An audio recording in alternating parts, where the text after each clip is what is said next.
Hey, your website looks good, dude. You like that? Yeah, it looks great.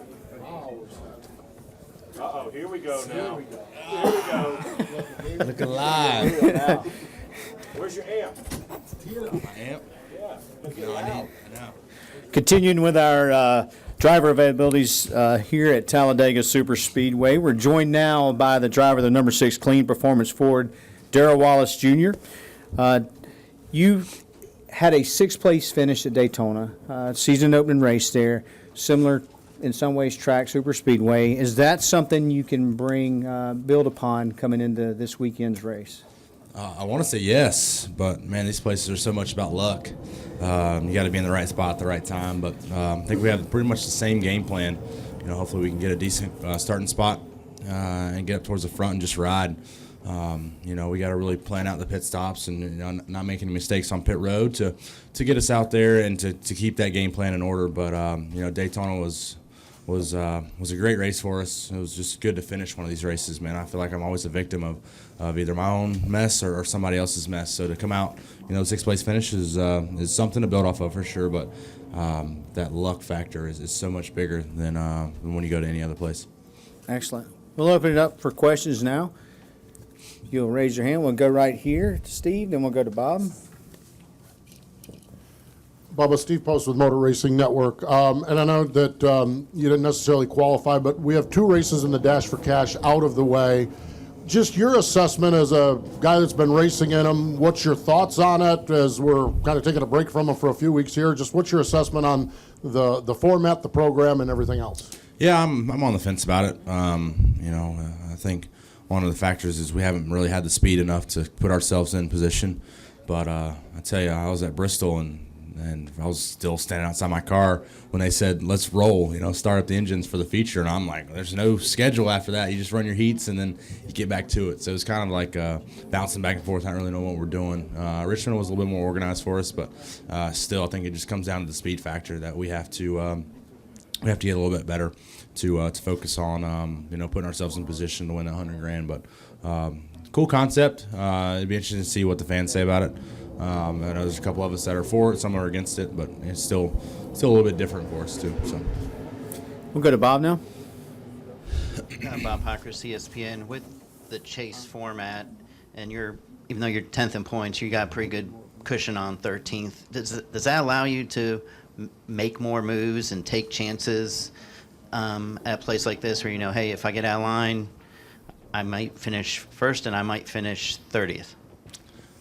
No, we finished in the back too many times this season now, so a lot of people think it's still early, which it is, but man, I tell you, these finishes that we've been having have kind of put a dampener on our season right now, and it's kind of frustrating, but we'll go in this race and be smart about it. It's not one of those where the Cup drivers just come in and we can do whatever we want. We still have to race. We still have to get max points as possible. So it'd be a great place to get our first win. We're still knocking on the door for that, and we just have to stay focused. So it's the ones my mom always says. It's the ones who can keep getting up after these bad races will be the champion on top. So we just have to keep pushing forward. We'll go to Jeff, then Chris. Jeff Gluck from USA Today. What do you do during the week or after these finishes to stay motivated and not get too beaten down as what's happened so far this season? We go in the shops and have our Monday debrief meetings, and we really just try to get in depth of what we need to do to change. And everybody's on board at Roush Fenway Racing. Everybody can see that, the Xfinity program's struggling a little bit, but no one's giving up on it. No one's, turning their back to it. So we're still trying to get our Ford Mustangs a lot better. We come to these places, and our speedway package is really good.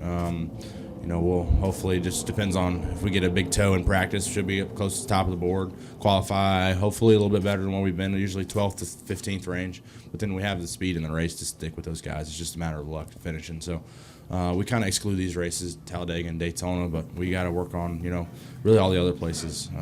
But throughout the week, it's just hitting the notes to see what we can do, what I can do better as a driver, how I can communicate better with the crew and the crew chief to make these changes to get our cars better. Other than that, it's goofing off with Blaney, because everybody knew that. We'll go to Chris.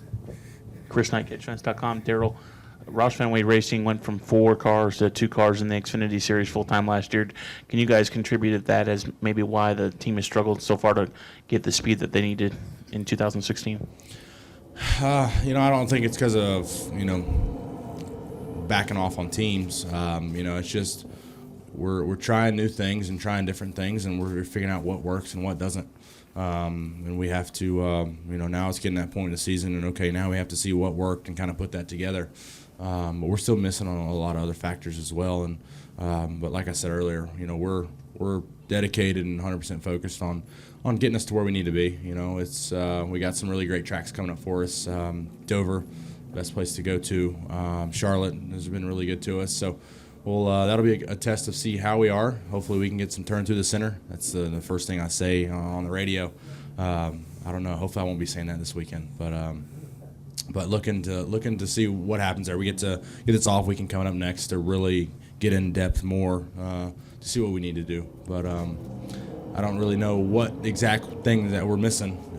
I think it'd be really easy and everybody could do it if it was like that. We'll go to Stan. Stan Creekmore with RPMTonight.com.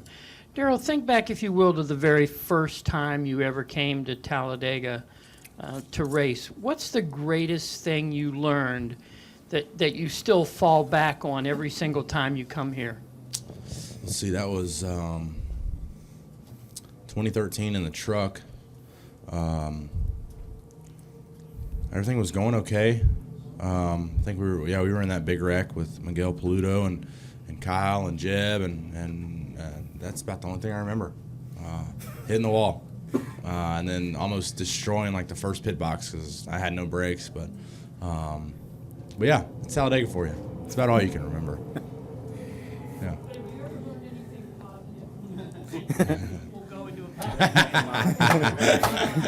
Yeah, I think you're learning every time, when you come to Talladega and Daytona, how the draft works and who you can work with, and you remember that. I got a set list, on my computer of, okay, I worked well with this guy, I didn't really suck up to this guy.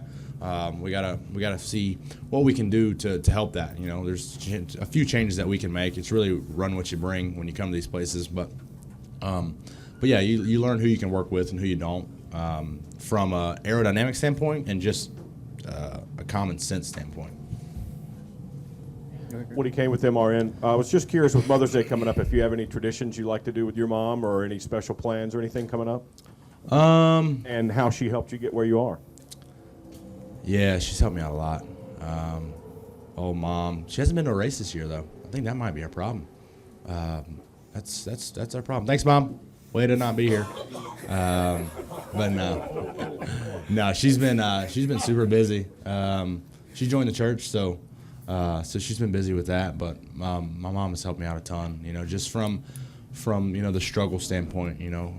She's always given me words of wisdom and motivational speeches and quotes and everything to kind of keep us on the same level and not let the highs get too high and the lows get too low. But I'm actually not going to be seeing my mom next weekend. It's kind of a bummer. I got an appearance in L.A., and I'll be out there the whole weekend. And she's going to go to the cabin in Gatlinburg, and I think she's going to bring her mom, so my grandmother, down and have a good time with her. But just hope there's been a lot going on these last couple months, and just it'd be nice for her to get away. So it's she's been. If anybody knew my mom, she puts herself last, and I think that catches up to her a lot, and you can see it. And so it's like, Mom, just get away, go shop, go do your nails, go do something. And it's, I don't know, she's the most outstanding woman for sure. So happy Mother's Day to my mother coming up, but we need to get her out to a race. That's our problem. Any additional questions for Darrell? Hey, good luck this weekend. You might want to go call your mom right now. Yeah, I might. Thanks, guys. See you on Twitter? No.